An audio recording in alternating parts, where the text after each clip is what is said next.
Why did I choose gastric bypass over the gastric sleeve? I'm so glad you asked. But first, hi, if you're new here, my name is Anna Leonora. I had gastric bypass surgery in July of 2023. I started GLP-1 medications in June of 2024. Altogether, I am down over 180 pounds, and I've been sharing my entire journey online.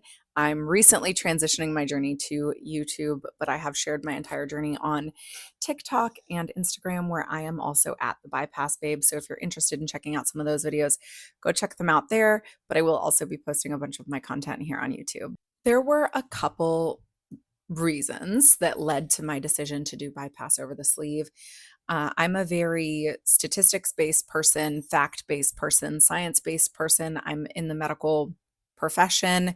So I was looking at statistics and numbers. And while the sleeve is a really great option for a lot of people, the long-term data and the long-term studies are showing that people who have the gastric sleeve surgery tend to lose on average less weight than people who have the gastric bypass, and they tend to have more weight regain in the long term than people who had gastric bypass. And I had, from my highest weight, 200 to 220 pounds to lose. That alone could be enough of a reason for me to do bypass over the sleeve. The other big deciding factor for me was that I had really bad heartburn. I had acid reflux. I was on daily medication for it. If I missed a single day of meds, my heartburn was so bad, it was insufferable.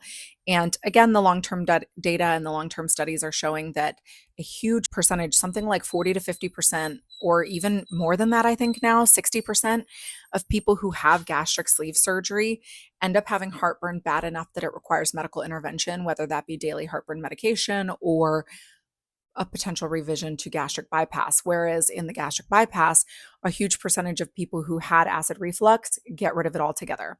There are some people, there's always going to be exceptions to the rule. There are some people who develop acid reflux after the bypass surgery, but the vast majority of people who have acid reflux get rid of it entirely after having the bypass surgery. And that has been my experience. I have not had any acid reflux since my surgery, so I clearly made the right decision for me. Lastly, there is a big chunk of people who have the gastric sleeve that end up having to have a revision to the bypass at some point, whether that be due to severe acid reflux, weight regain, something along those lines. And that was just something I did not want to potentially take on. I wanted it to be a one and done surgery.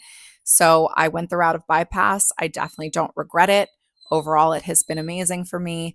And I definitely believe that I made the right choice for me. But again, there are a lot of people who are super successful with the sleeve, and the sleeve is the right option for some people. It just wasn't the right option for me.